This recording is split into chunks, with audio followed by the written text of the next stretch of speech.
Hey, what's up, y'all? It's Chris back with some more valuable financial information for you. Today, we're going to talk about the top 5 reasons why we're seeing people are doing a horrible job of managing their money. Stick around.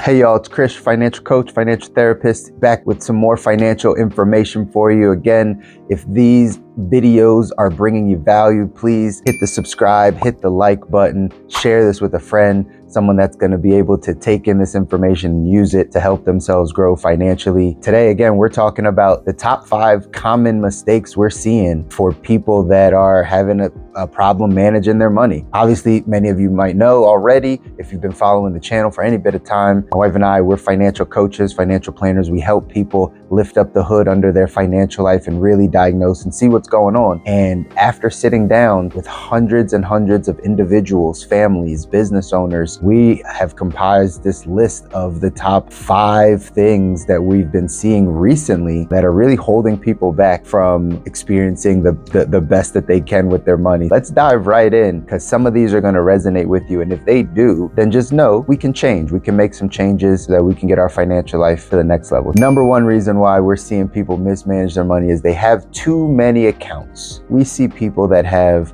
personal checkings, personal savings, family checkings, business checkings, different savings accounts in different institutions. They have a travel fund, and they have a fund that just pays for their outings, their night out. But a lot of people have too many accounts. And what happens when we have too many accounts is money starts to leak out and we complicate our financial life. Oftentimes, this is just a symptom of us not trusting ourselves with money. Many times we go through seasons of our life where maybe we're not the best financially, we don't have the most financial education or information to use. So we create systems around our own habits. We create systems around making sure that our accounts don't go negative, that we always have enough money to pay our mortgage or pay the car. So we create these different buckets. Over time, what happens is we start to confuse ourselves because we have 5, 6, 7 different accounts where money is in all of them. So we feel like we can touch different accounts. And what happens is those small holes in our financial boat start to become bigger, more complicated, because our money is spread out too many places. What's the solution? Ideally, people should have 1 checking account and 1 savings account. That savings account can be a high yield savings account. That would be ideal. So you're actually getting a little bit more interest than what's in the bank. But 1 checking account, 1 savings account.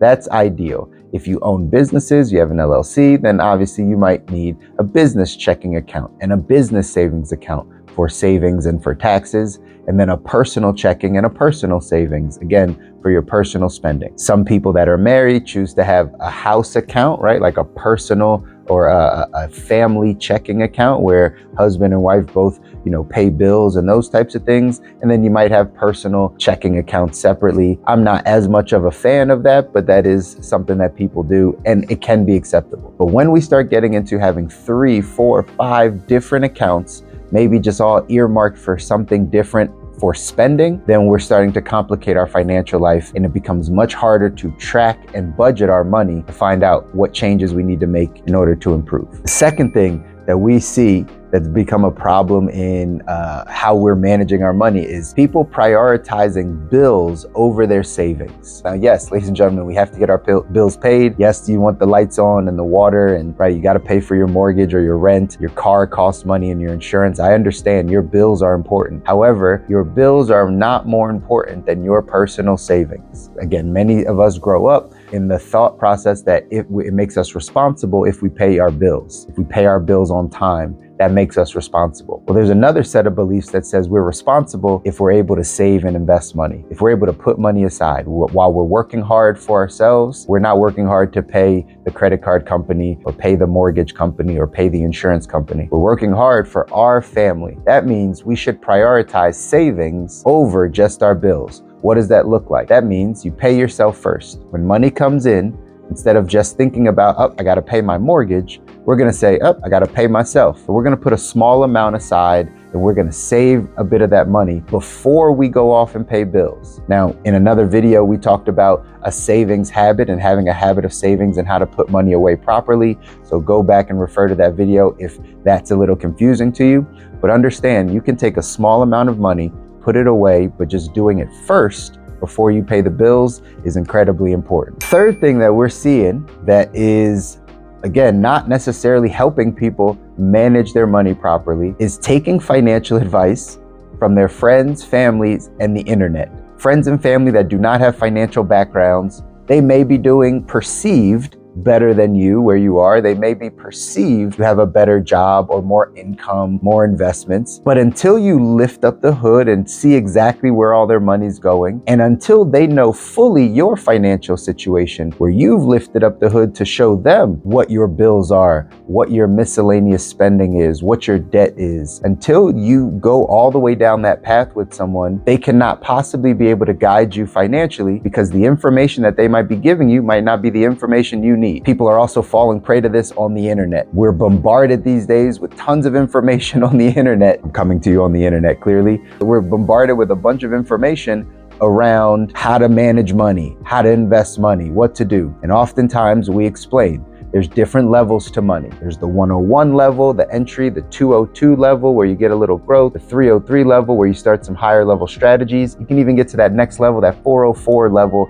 of money. The information that you might be receiving on the internet might be a 303 level information. Sounds good and is correct, but you might be at a 101 level, so you can't necessarily apply that to your financial life. So that is the struggle of people that are taking information off the internet and not knowing if that fits them or if that's just a strategy that they can use down the line. Not to mention asking our friends and family for what they're doing when they don't fully have the entire picture of what's happening in our financial life. So that's something to be aware of. Number 4, the fourth thing that we see that is causing people to not manage their money properly is using too much cash. There's people that are in certain professions where you receive a lot of cash, so it's easy to spend a lot of cash. Some people have side jobs and things that they do where they are able to bring in some extra cash and they're not putting it in the bank, they're just spending it. Some people are getting their money into their accounts and then taking out cash, taking out money to give to their family or to spend. The problem with that is we don't have a record of that money. When you use a bunch of cash, we don't have a record of where that money goes. And so therefore it's hard to track or again, begin to budget to know what our spending habits are. So because we don't have a record, we're not keeping receipts. We just, we had $40 and then it went somewhere and then we got out another $100 and part of it went to this and part of it went to something that we gave. And then we look back 2 months and say, hey, where did all that money go? We actually don't know. And so that is an easy way to mismanage our money is if we're not able to track it, understand where it's going, and eventually learn what our spending habits are. So people that are using too much cash, I'm gonna encourage you, put that money back in the bank. Every time you get it, it's okay to have maybe 20 or 40 bucks on you just in case for emergencies. But ideally, the majority of your money should be going into your bank account and you using your debit card to be able to keep a transaction record of where that money's going. And it's gonna help you manage money in the future. For all of you that want to become millionaires and multimillionaires, just know, while you may have some money in cash, most of your money when you are wealthy or when you have money is actually sitting in an account somewhere. So that's why you have to practice these habits and learn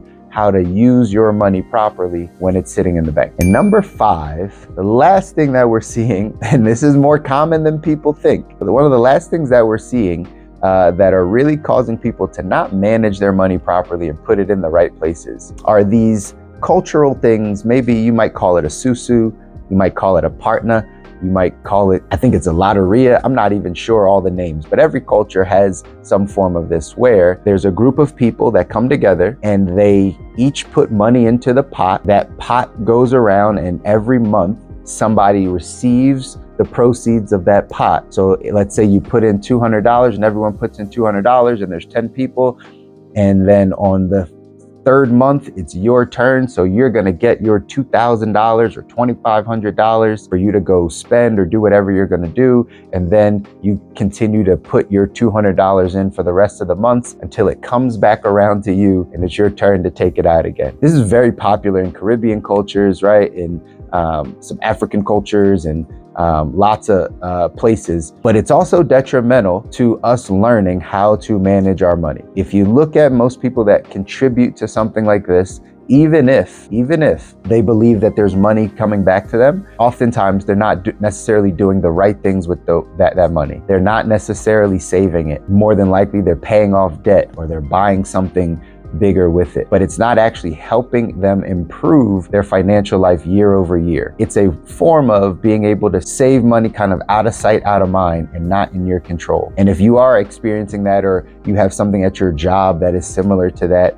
I would ask you, are you better off saving for yourself or giving it into that pot? If you did the same thing for 10 months, if you did the same thing for 12 months, and you put that same $200, $400 into your high yield savings account or into an investment, would that not be better than handing it off and passing it around so that you can get it back later down the line? These small things that are cultural and traditions are often the things that keep us where we are financially, and we have to be able to address them and talk about them. So this is another thing that's very common that we see, these financial games, or, I don't want to call them a scam, right? Because not everything is a scam, but these financial games are out there seemingly to help, but we have to ask ourselves the question, are they really helping? And as a financial professional, sitting down with people for years, I've not seen these help people get to where they want to go financially.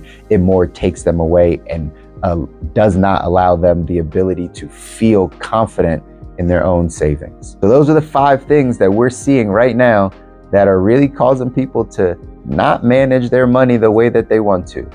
Number 1, having too many accounts. Number 2, prioritizing their bills over savings. Number 3, taking financial advice from friends and family that are not financial professionals and taking advice from the internet. Number 4, using too much cash. And then number 5, doing these financial games, financial schemes, partners and susus that are not necessarily helping us get to where we want to go financially. So pay attention to those 5. If you have any other ones that you think might be detrimental, drop them into the comments. I want to hear exactly what you guys are thinking might be a struggle for you managing money and making sure that more money stays in your household and continuing to build it over time. What are some of your thoughts on these?